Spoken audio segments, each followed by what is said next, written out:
بسم اللہ الرحمن الرحیم۔ صرف 5 منٹ کا مدرسہ قرآن و حدیث کی روشنی میں۔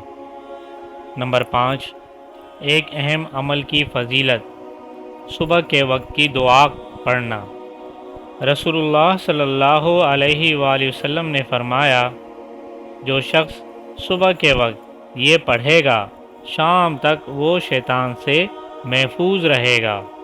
اعوذ باللہ السمیع العلیم من الشیطان الرجیم۔ ترجمہ: میں شیطان رجیم سے اللہ تعالیٰ کی پناہ چاہتا ہوں جو سننے والا اور جاننے والا ہے۔ نمبر 6، ایک گناہ کے بارے میں پڑوسی کو ستانا۔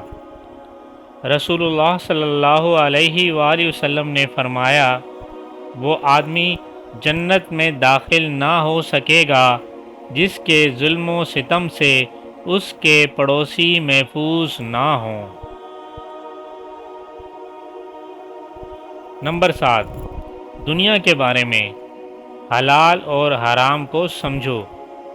رسول اللہ صلی اللہ علیہ وآلہ وسلم نے فرمایا، عن قریب ایک زمانہ ایسا آنے والا ہے جس میں آدمی کو یہ بھی پرواہ نہ رہے گی کہ مال حرام ہے یا حلال۔ نمبر 8، آخرت کے بارے میں قیامت میں مجرموں کی حالت۔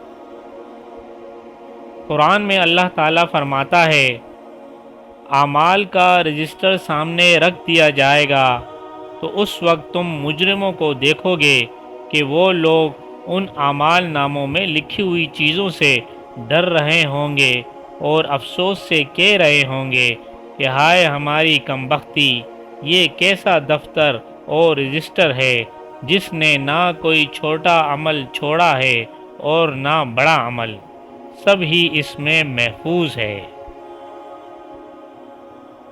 نمبر 9، طب نبوی صلی اللہ علیہ وسلم سے علاج تقدیر کے خلاف نہیں۔ حضرت ابو خزامہ رضی اللہ تعالیٰ عنہ بیان کرتے ہیں کہ ایک شخص نے رسول اللہ صلی اللہ علیہ وآلہ وسلم سے عرض کیا، اے اللہ کے رسول، ہم لوگ جو جھاڑ پھونک اور دواؤں کا استعمال کرتے ہیں اور پرہیز کرتے ہیں تو اس سے تقدیر الہی کی مخالفت تو نہیں ہوتی؟ رسول اللہ صلی اللہ علیہ وآلہ وسلم نے فرمایا، یہ بھی تقدیر الہی ہے۔ نمبر 10، قرآن کی نصیحت۔ قرآن میں اللہ تعالیٰ فرماتا ہے، یہ کلام بڑے رحمان اور نہایت رحم کرنے والے کی طرف سے نازل کیا گیا ہے۔ یہ ایک ایسی کتاب ہے جس کی آیتیں صاف صاف بیان کی گئی ہیں۔ ایسا قرآن ہے جو عربی زبان میں ہے، ایسے لوگوں کے لیے ہے جو سمجھدار ہیں۔ یہ قرآن خوشخبری دینے والا اور عذاب سے ڈرانے والا ہے۔